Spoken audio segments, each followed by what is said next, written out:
Shambhu border पर किसानों के धरने के मामलों में आज सुप्रीम कोर्ट में हुई सुनवाई। कोर्ट ने पंजाब व हरियाणा के उच्च पुलिस अधिकारियों को एक सप्ताह में बॉर्डर को आंशिक रूप से खोलने पर वार्ता करने को कहा।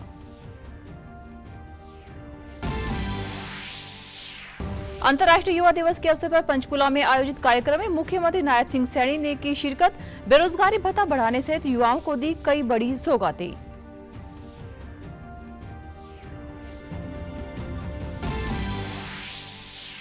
मुख्यमंत्री नायब सिंह सैनी ने कालका में हर घर तिरंगा अभियान के तहत तिरंगा यात्रा को किया रवाना। कहा, विकसित भारत के सपने को साकार करने में दे अपना योगदान।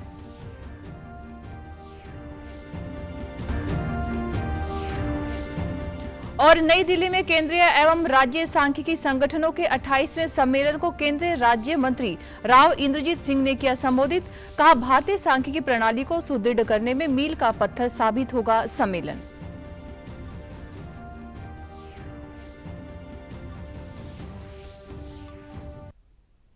नमस्कार, मैं हूं पायल। अब समाचार विस्तार से। शंभू बॉर्डर पर किसानों के धरने के मामले में आज सुप्रीम कोर्ट में कई अहम टिप्पणियां की गई हैं। सुप्रीम कोर्ट ने उन नामों पर सहमति जताई है जिसमें किसानों के साथ बातचीत के लिए हरियाणा और पंजाब सरकार ने समिति गठित करने के लिए कुछ नाम दिए हैं। कोर्ट ने पंजाब और हरियाणा के उच्च पुलिस अधिकारियों को एक सप्ताह में बैठक करके शंभू बॉर्डर को आंशिक रूप से खोलने पर वार्ता करने को कहा है। कोर्ट ने कहा है कि एम्बुलेंस, आवश्यक सेवाओं, महिलाओं और दैनिक यात्रियों के लिए रास्तों को खोल दिया जाए। सुनवाई के दौरान पंजाब ने कहा कि लोगों को बॉर्डर बंद होने के कारण दिक्कतों का सामना करना पड़ रहा है। 6 लेन हाईवे में कम से कम 1 लेन को उपयोग के तौर पर खोला जाए। इसमें हरियाणा की तरफ से बैरिकेड लगाए गए हैं। जस्टिस सूर्यकांत ने पंजाब से कहा कि पहले आप किसानों को ट्रैक्टर ट्रॉली हटाने के लिए क्यों नहीं राजी करते। हाईवे इन गाड़ियों के लिए पार्किंग की जगह नहीं है। मामले की अगली सुनवाई 22 अगस्त को होगी। गौरतलब है कि किसानों ने शंभू बॉर्डर को पिछले करीब 6 महीनों से बंद करके रखा है, जिससे व्यापारियों के साथ साथ हर वर्ग बड़ी परेशानी झेल रहा है। हरियाणा में आगामी विधानसभा चुनाव के मद्देनजर भारत निर्वाचन आयोग आज से हरियाणा के 2 दिवसीय दौरे पर है। मुख्य चुनाव आयुक्त राजीव कुमार और चुनाव आयुक्त ज्ञानेश कुमार व डॉक्टर सुखबीर सिंह संधू का चंडीगढ़ पहुंचने पर हरियाणा के मुख्य निर्वाचन अधिकारी पंकज अग्रवाल ने स्वागत किया। आयोग की टीम राज्य के अधिकारियों के साथ विभिन्न बैठकें आयोजित करेगा। प्रदेश के मुख्य निर्वाचन अधिकारी पंकज अग्रवाल ने जानकारी देते हुए बताया कि आज राजनीतिक दलों के प्रतिनिधियों तथा जिला निर्वाचन अधिकारियों सहित आला अधिकारियों के साथ बैठक कर चुनाव तैयारियों की समीक्षा की जाएगी। उन्होंने कहा कि चुनाव आयोग कल यानी कि 13 अगस्त को एनफोर्समेंट एजेंसियों के साथ बैठक करके प्रदेश में निगरानी व चौकसी बढ़ाने संबंधी दिशा निर्देश भी देंगे। इसके अलावा मुख्य सचिव, पुलिस महानिदेशक और अन्य प्रशासनिक सचिवों व वरिष्ठ पुलिस अधिकारियों के साथ भी अहम बैठक करके अन्य व्यवस्थाओं की समीक्षा भी की जाएगी। अंतर्राष्ट्रीय युवा दिवस के अवसर पर पंचकुला में आयोजित कार्यक्रम में मुख्यमंत्री नायब सिंह सैनी ने बतौर मुख्य अतिथि शिरकत की। इस अवसर पर विधानसभा अध्यक्ष ज्ञानचंद गुप्ता सहित अनेक गणमान्य मौजूद रहे। इस दौरान मुख्यमंत्री ने ड्रोन दीदी, IT सक्षम योजना तथा कॉन्ट्रैक्टर सक्षम योजना का उद्घाटन किया। साथ ही मुख्यमंत्री ने राज्य कौशल प्रतियोगिता आइडियाथॉन के टॉपर को पुरस्कार देकर सम्मानित भी किया। 700 अनुसूचित जाति के विद्यार्थियों को 1,11,000 की राशि दी गई। कौशल विकास यात्रा को झंडी देकर रवाना किया गया। मुख्यमंत्री नायब सैनी ने कहा कि हमारे देश को युवा शक्ति की बदौलत आजादी मिली। आजादी के बाद विश्व में पहचान बनाने में हमारे युवाओं का अहम योगदान रहा है। आज शुरू की गई 3 योजनाएं युवाओं को रोजगार देने में सक्षम करेंगी। दिव्य भारत के निर्माण में 4 स्तंभों, युवा, महिलाओं, किसानों व मध्यम वर्ग का विशेष सहयोग मिला है। उन्होंने पेरिस ओलंपिक खेलों के पदक विजेता खिलाड़ियों को बधाई देते हुए कहा कि उन्होंने अपने खेल द्वारा देश व प्रदेश को गौरवान्वित किया है। उन्होंने युवाओं को जीवन में आगे बढ़ने के लिए अनुशासित, समय का सदुपयोग, स्वास्थ्य पर ध्यान रखने का मंत्र भी दिया। साथ ही उन्होंने हरियाणा में ड्रोन दीदी की विधिवत शुरुआत करते हुए कहा कि 500 महिलाओं को ड्रोन दीदी बनाया जाएगा। मुख्यमंत्री ने कहा कि 1,20,000 युवाओं को सुरक्षित रोजगार की गारंटी भी दी गई है। साथ ही उन्होंने 1 अगस्त से 12वीं पास का बेरोजगारी भत्ता 1,200 रुपए, स्नातक का 2,000 तथा स्नातकोत्तर भत्ता 3,500 रुपए करने की घोषणा भी की है। का बेरोजगारी भत्ता पहले 1,500 रुपए था, अब उसे बढ़ा करके मैं 2,000 रुपए मैं करने की घोषणा करता हूं। और स्नातकोत्तर का बेरोजगारी भत्ता 3,000 रुपए था, अब उसको मासिक 3,500 रुपए बढ़ाने की मैं घोषणा करता हूं। इस योजना से हरियाणा प्रदेश के अंदर लगभग 2,61,000 हमारे युवा साथी हैं, उनको इस योजना से लाभ मिलेगा। वहीं इस अवसर पर विधानसभा अध्यक्ष ज्ञानचंद गुप्ता ने सूक्ष्म लघु एवं मध्यम उद्योगों को बढ़ावा दिया जा रहा है, जिसके लिए विद्यालय स्तर पर कौशल शिक्षा को बढ़ावा भी दिया गया है। सरकार ने 1,44,000 युवाओं को सरकारी नौकरियां भी प्रदान की हैं। 37,000 और युवा भी भर्ती किए जाएंगे। इसके बाद मुख्यमंत्री नायब सिंह सैनी ने आज हर घर हर गृहिणी पोर्टल लॉन्च किया। सीएम ने कहा कि यह पोर्टल जींद की पावन धरा से हरियाली तीज के अवसर पर घोषणा को पूरा करेगा। इसके जरिए करीब 50 लाख परिवारों को 500 रुपए में गैस सिलेंडर मुहैया करवाया जाएगा। प्रधानमंत्री के नेतृत्व में गरीब अंत्योदय के जीवन को सुगम करना ही हमारा लक्ष्य है।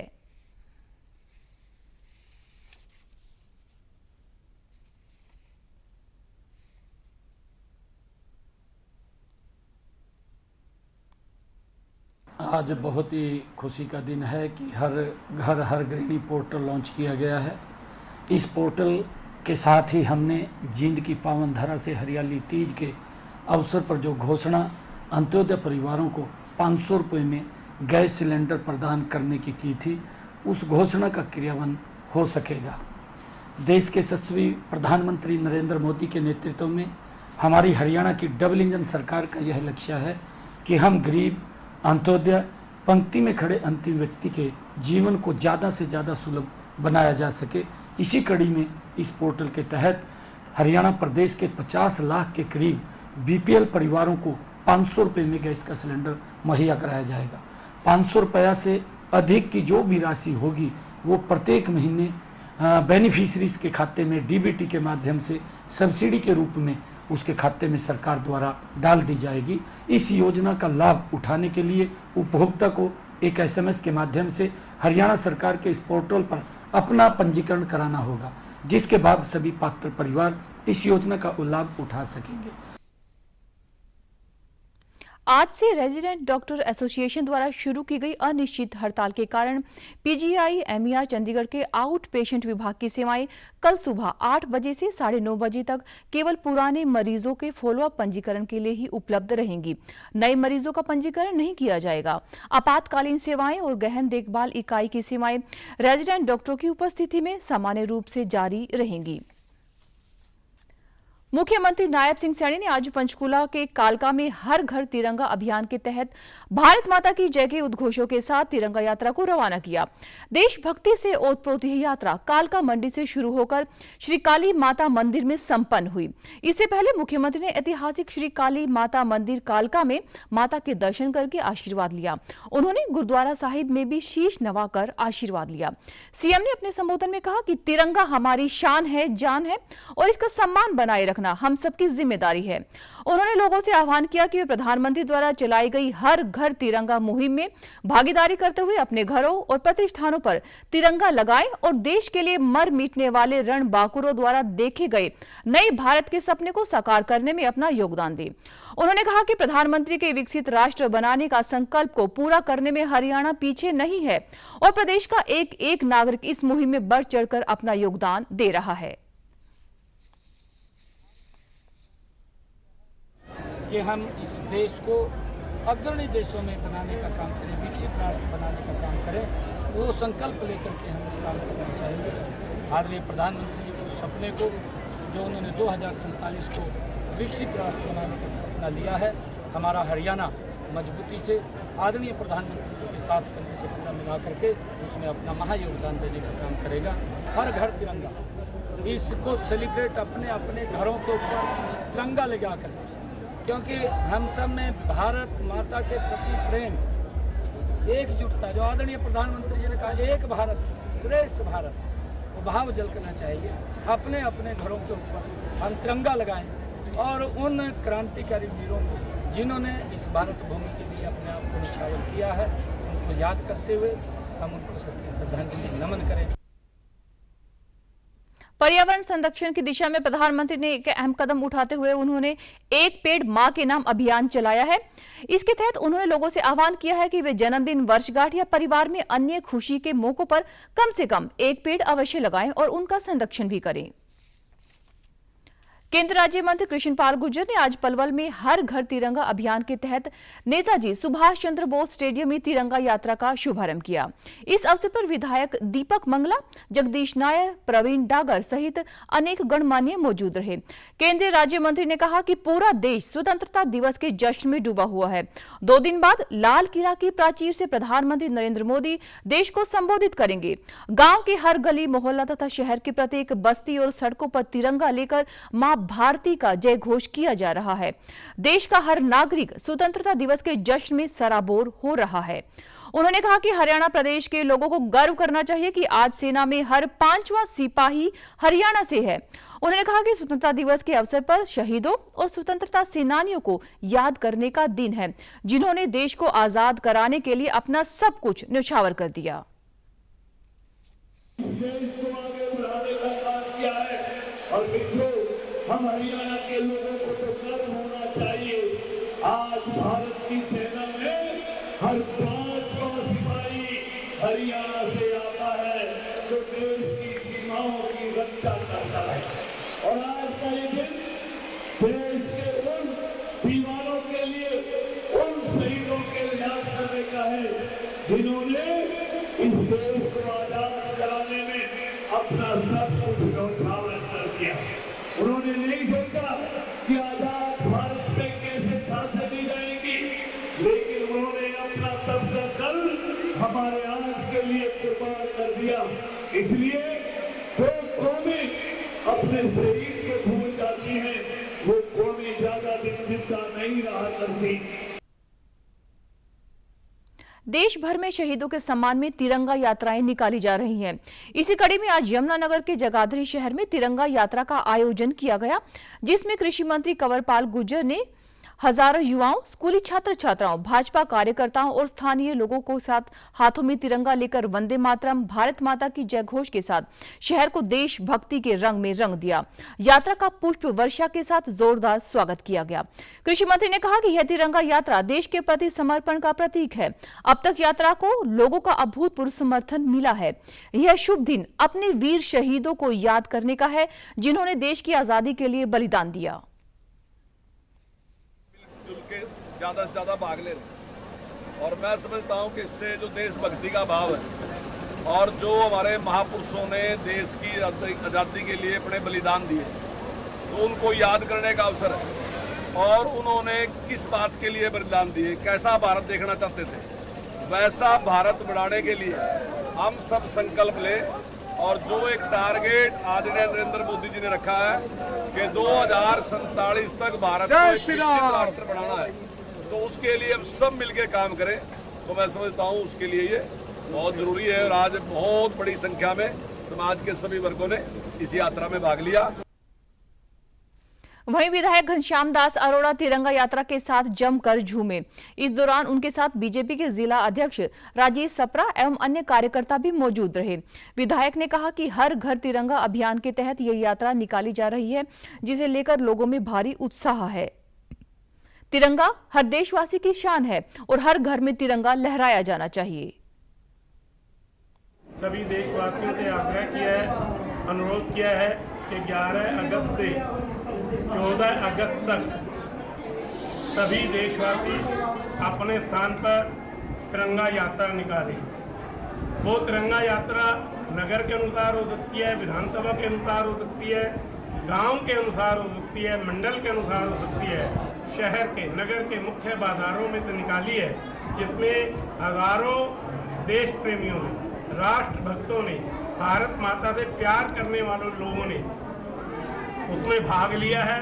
और देशभक्ति के गीत गाते हुए, भारत माता की जय के नारे लगाते हुए हम देश के उन्नति में, प्रगति में क्या योगदान दे सकते हैं, इसकी चर्चा करते हुए स्टेशन चौक से लेकर विधायक कार्यालय तक सब पहुंचे हैं। शिक्षा मंत्री सीमा त्रिखा ने सरकारी स्कूली छात्र छात्राओं के साथ फरीदाबाद के बड़खल के पटेल चौक से तिरंगा यात्रा निकाली, जिसमें बड़ी संख्या में लोगों ने हिस्सा लिया और वंदे मातरम के नारे लगाए। यात्रा से पहले सरदार वल्लभ भाई पटेल की मूर्ति को दूध से स्नान करवाया गया और फिर पुष्प अर्पित करके तिरंगा यात्रा शुरू की गई। बारिश होने के बावजूद यह यात्रा जारी रही। पत्रकारों से बातचीत में शिक्षा मंत्री ने कहा कि यह यात्रा उन शहीदों को समर्पित है जिन्होंने देश की आजादी के लिए अपने प्राण न्यौछावर कर दिए। आज बड़खल झील पर लगाए जाने वाले करीब 1800 पौधे विभाजन की विभीषिका के पीड़ितों को समर्पित किए जाएंगे। इस अवसर पर उन्होंने मनोहर और नायब सरकार के द्वारा किए गए कार्यों का भी विस्तार से वर्णन किया और वहीं कांग्रेस के शासनकाल में हुए भ्रष्टाचार का जिक्र भी किया। तो हमने प्रयास किया है कि हमारे बच्चे आए और हम बड़कल झील पर आज लगभग 1800 पेड़ हम लगाएंगे और हम चाहते हैं कि हर बच्चे के हाथ से एक पेड़ तो लगना चाहिए। और दूसरी जो विशेष बात है, बड़कल झील का दोनों चीजें हैं कि हम विभाजन विभीषिका के रूप में उन तमाम शहीदों की स्मृति में, उनकी याद में ये पेड़ लगा रहे हैं और वहीं दूसरी तरफ इन्हीं पेड़ों के माध्यम से बड़कल झील का भी सौंदर्यीकरण बढ़ेगा। कि पिछले 10 सालों में मनोहर जी के और नायब सिंह सैनी के 10 सालों में बस अड्डे की सूरत बदली है, इनके हाथ से नहीं बदली गई। मैं ये जानती हूँ कि मनोहर और नायब सैनी राज में बड़कल विधानसभा को फरीदाबाद का जनता मॉल मिला, पब्लिक मॉल मिला, लेकिन कोई निजी मॉल इनकी सरकार में जो बनाए गए वैसा मॉल नहीं मिला। मैं ये जानती हूँ कि बड़कल विधानसभा में कम से कम 8 स्कूलों की बिल्डिंग नहीं बनने जा रही है, जिसमें से कि हम 2 बना चुके हैं। इस अवसर पर छात्र छात्राओं में भी तिरंगा यात्रा को लेकर बड़ा उत्साह दिखाई दिया। अपने देश और अपनी प्रेरणा को अपने दिल में रखें और देश का हमेशा सम्मान करें और उसको आगे बढ़ाने के लिए हमेशा पढ़ते रहे और साथ रहें। देश जी कुछ नहीं है, बस ये है कि अपने घरों में तिरंगा लगाओ, अच्छी बात है, देश है हमारा, करना चाहिए, लगाना चाहिए, अच्छी बात है। ये एक तरीके से देश के लिए ये है कि हमारा देश आगे बढ़ रहा है, पहले कितना पीछे था, अब बीजेपी सरकार आई है तो बहुत अच्छा करा उन्होंने, बस यही है। सांख्यिकी एवं कार्यक्रम कार्यान्वयन मंत्रालय के तत्वाधान में दिल्ली में केंद्रीय एवं राज्य सांख्यिकी संगठनों के 28वें सम्मेलन को आयोजित किया गया। इस सम्मेलन का उद्देश्य भारतीय सांख्यिकी प्रणाली की दक्षता बढ़ाने और केंद्रीय व राज्य सांख्यिकी एजेंसियों के बीच बेहतर चर्चा और भी बेहतर समन्वय के लिए एक सशक्त मंच प्रदान करना है। 2 दिवसीय इस सम्मेलन का विषय राज्य सांख्यिकी प्रणाली को सुदृढ़ बनाने के साथ साथ निर्णय लेने के लिए डेटा का उपयोग था। कार्यक्रम का उद्घाटन सत्र को संबोधित करते हुए सांख्यिकी एवं कार्यक्रम कार्यान्वयन मंत्री राव इंद्रजीत सिंह ने कहा कि भारतीय सांख्यिकी प्रणाली को और अधिक सहयोगात्मक दृष्टिकोणात्मक से सुदृढ़ करने के लिए केंद्र सरकार के मंत्रालयों, राज्यों और केंद्र शासित प्रदेशों को उनकी संबंधित भूमिकाओं और जिम्मेदारियों के लिए यह सम्मेलन मील का पत्थर साबित होगा। For hundreds of years, they grow at 2% post-COVID, 3% post-COVID. Even China, that was supposed to be a big economic power, post-COVID has gone only 2%, 3%. And we have burst the glass ceiling, and we are now the head of all countries as far as GDP growth is concerned. And for that, the interventions from the Ministry of Statistics have been the most important part. मुख्यमंत्री नायब सिंह सैनी ने कल करनाल के PWD rest house में कार्यकर्ताओं से मुलाकात के दौरान आगामी विधानसभा चुनाव के बारे में चर्चा की।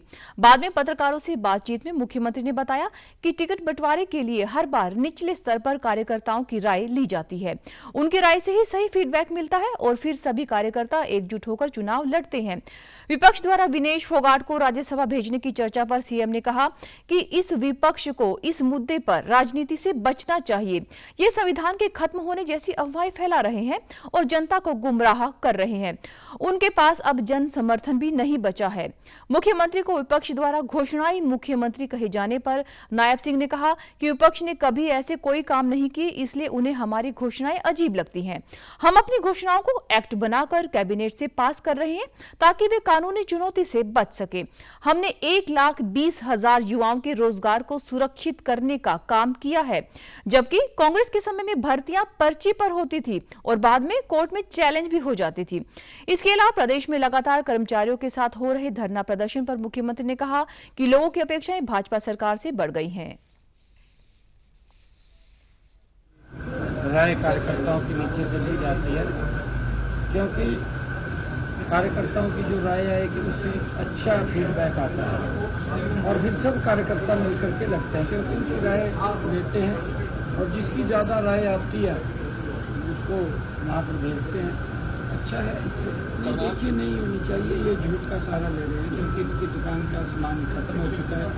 जब दुकान का सामान खत्म हो जाता है तो झूठ बोलते हैं। कभी ये बोलते हैं कि संविधान खत्म हो जाएगा, कभी घर में जा कर के बोलते हैं कि भाई वोट दो 8,500 रुपये आ जाएंगे। और अब ये तरह तरह की बातें भांति की बातें ये करते रहते हैं, झूठ बोलते हैं। कभी ये गारंटियाँ देने लग जाते हैं। हम बाकायदा उसका एक्ट बना करके कैबिनेट में पास करके ताकि वो कोर्ट में भी चैलेंज ना हो तब काम कर रहे हैं। चाहे हमने 1,20,000 युवाओं को सुरक्षित करने का काम किया है। वो इनके समय के अंदर तो भूपेंद्र सिंह हुड्डा कांग्रेस के समय में एक खाली पर्ची पर लिख कर दे देते, कहा जी हम इनको पक्के कर रहे हैं, परंतु कोर्ट में चैलेंज हो जाते थे, घूमते रहते थे। पहाड़ी इलाकों में हो रही लगातार वर्षा के चलते सोम नदी उफान पर है। सोम नदी का तटबंध टूटने से यमुनानगर के कई गांव जलमग्न हो चुके हैं। हालात को काबू करने के लिए एसडीआरएफ की टीम बुलाई गई है। गांव चिंतपुर का एक व्यक्ति सतपाल अपने खेत में साइकिल पर जाते समय पानी के बहाव में बह गया। लोगों ने इसकी सूचना प्रशासन को दी। मौके पर पहुंची एसडीआरएफ की टीम द्वारा लगातार प्रयास के बाद सतपाल के शव को बरामद किया गया। यमुनानगर के कानूवाला, बमनोली, मलिकपुर, बांगर, ललाहड़ी, मानकपुर, खानूवाला सहित कई गांव इस समय जलमग्न हैं। मलिकपुर, बांगर में तटबंध टूटने से बुरी स्थिति बनी हुई है। लोग बड़ी संख्या में पशुओं को लेकर सुरक्षित स्थानों पर जा रहे हैं। सैकड़ों एकड़ फसल पानी में डूबकर खराब हो चुकी है। पहाड़ों में जिसकी वजह से पानी का जो जल स्तर है, मेरे ख्याल से पूरे कई सालों बाद हमने देखा कि पुल के ऊपर से पानी निकल के गया है। ये सामने आप पुल दिखाओ पब्लिक को, यहाँ से पानी रुका और पीछे से इन्होंने पटड़ी को तोड़ दिया और जो फ्लो है नदी का वो दूसरी तरफ डाइवर्ट हो गया। और 2-3 गांव है हमारे, खानूवाला और चिंतपुर, वहाँ तो 100% 5-5 फुट पानी है घरों में लोगों को वहाँ पर, और फसलें सारी जलमग्न है। नदी का जो रेत है वो सारा खेतों में उधर चला गया है और इधर एक बूंद पानी नहीं आ रहा, मतलब नदी शिफ्ट हो गया दूसरी साइड में। कारण क्या मानते हैं? कारण बहुत ज़्यादा बरसात हुई है पीछे पहाड़ों में, कैपेसिटी कम है। यहाँ ये 3 बे का ब्रिज है, ये तो कम से कम 6-7 बे का होना चाहिए। नदी बहुत बड़ी है, आगे जाके लगाया उधर तो अभी पानी का जो नदी है वो इधर डाइवर्ट हो गया दूसरी साइड में। ग्रामीणों ने कहा कि ज्यादा बारिश की वजह से उन्हें काफी दिक्कतों का सामना करना पड़ रहा है। लोग छत के ऊपर बैठे हैं, अचानक पानी आएगा, ऊपर बरसात ज़्यादा जोर, पता नहीं कहाँ से ऊपरी साइड से उतर रहे हैं। चतपुर गाँव आपके पास से एक चतपुर गाँव है इसके ऊपर जिसमें भी पानी है।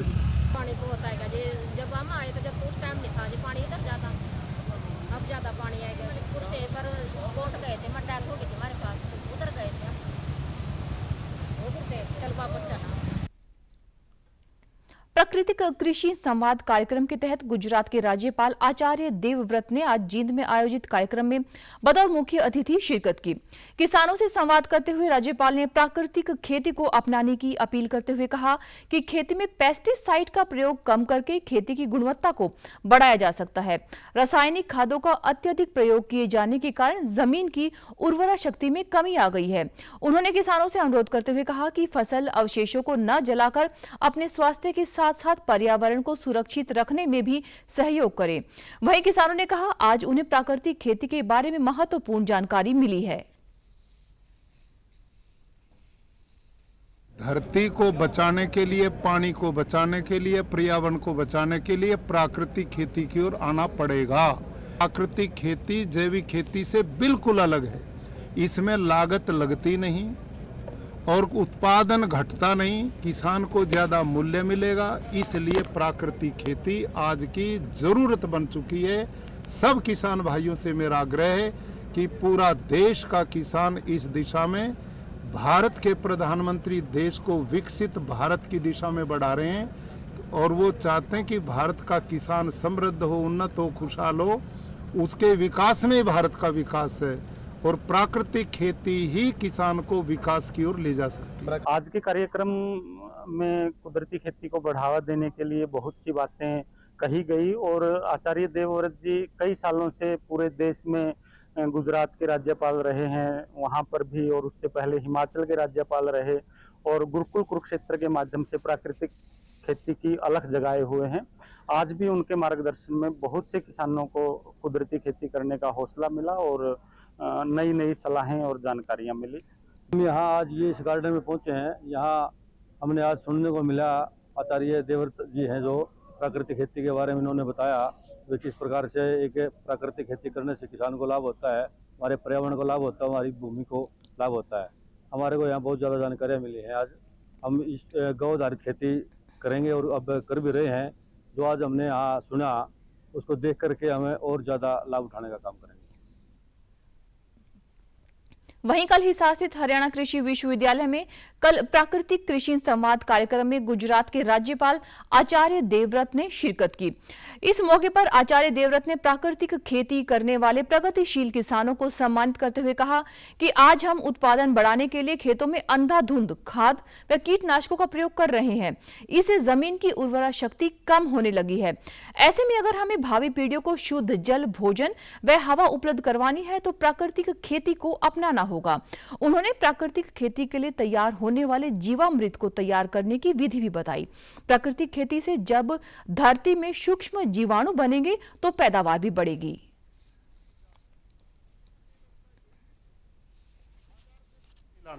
एक धरती को आच्छादन ढकना, पुराली और कोई भी अवशेष भूल कभी खेत में नहीं जलाना बहुत बड़ा पाप है। ये धरती में काट कर उसमें बिछाओ। ये केचुआ और सूक्ष्म जीवाणु उनका भोजन है, वो इनको खाकर बायोमास में बदल देंगे। अब मेरे सारे खेतों का ऑर्गेनिक कार्बन 1 से ऊपर 1.7 पे चला गया है। सारे खेत जंगल की धरती की तरह उपजाऊ हो गए। ऐसे ही आपके भी बनेंगे।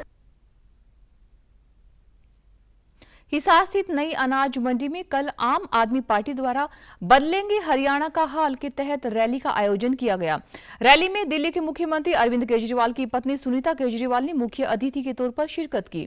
लोगों को संबोधित करते हुए उन्होंने कहा कि पूरे विश्व में आपके बेटे अरविंद केजरीवाल ने हिसार का नाम रोशन किया है। उन्होंने कहा कि आने वाले विधानसभा चुनाव में आम आदमी पार्टी को अधिक से अधिक वोट करें। हिसार के बेटे को भारी बहुमत से जितवाना है।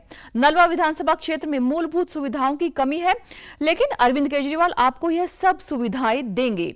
सुनीता केजरीवाल ने कहा कि आम आदमी पार्टी की सरकार बनने पर पंजाब और हरियाणा की तरह से पंजाब और दिल्ली की तरह से हरियाणा में भी घरेलू बिजली निःशुल्क मिलेगी। हर गांव व हर शहर में मोहल्ला क्लिनिक बनेंगे व सरकारी अस्पतालों की स्थिति अच्छी होगी। महिलाओं को हर महीने 1000 रुपए भी दिए जाएंगे। हरियाणा के हर बेरोजगार युवा को रोजगार मिलेगा। हम सब मिलकर एक नया हरियाणा बनाएंगे और नया हरियाणा बनाने के लिए आपको झाड़ू का बटन दबाना होगा। अपने बेटे को, अपने लाल को आपको भारी बहुमत से जिताना है। जिताएंगे।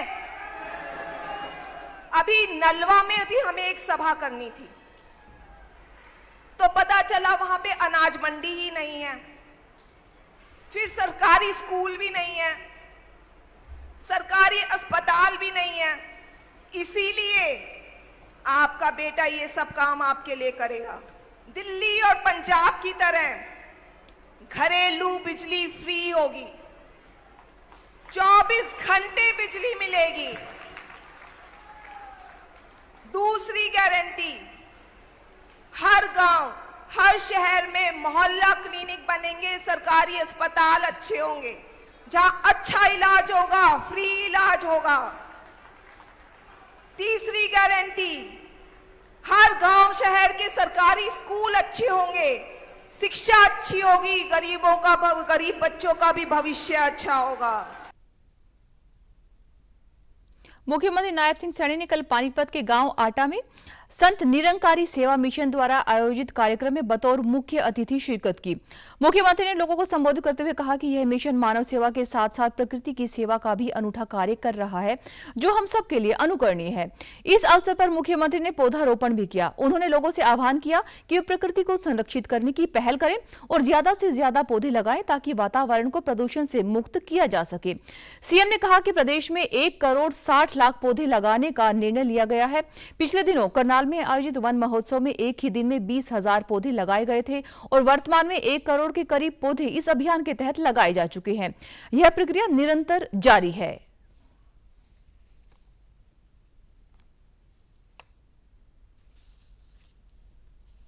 आज मुझे बहुत अच्छा लगा है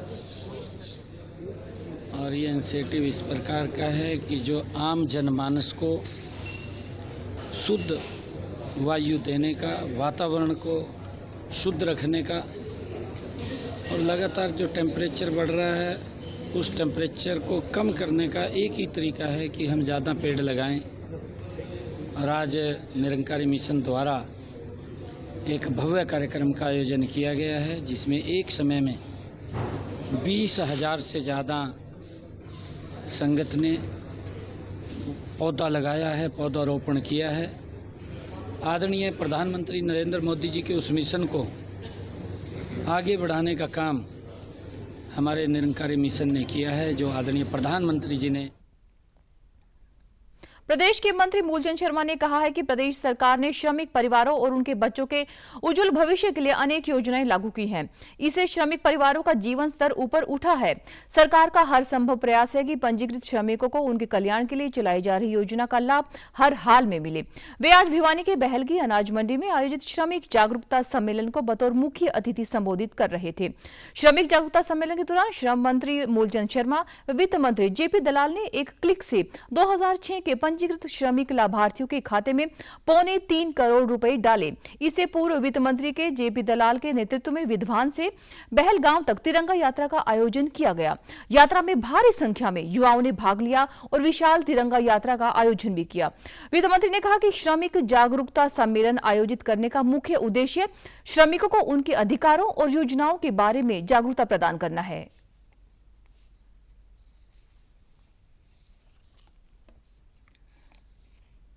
दिखाई हो, किस तरह उसका रोजगार हो, किस तरह की उसकी व्यवस्था हो, और बहनों का सिलाई का के लिए उनके लिए क्या कारोबार हो, उसकी हमने स्कीम चालू करी है। आज 3 करोड़ के करीब हमने उनके पैसे ट्रांसफ़र किए हैं और उनके लिए 2200 के आसपास रजिस्टर है और 1100 रुपये उनके उसमें रजिस्ट्रेशन के साथ साथ 1100 रुपये भी उनके खाते में डालने का काम किया कि मजदूर के बच्चों को किस तरह का जाए। 2 करोड़ 75 लाख रुपए आज उनके खाते में गए हैं। चाहे किसान की बात हो, चाहे मजदूर की बात हो, चाहे कामगार की बात हो, सीधा आपने व्यवस्था की है कि हर आदमी को सीधा पैसा मिले। और मैं इसी तरह से बहनों का, दूसरे भाइयों का, सबका धन्यवाद करता हूं।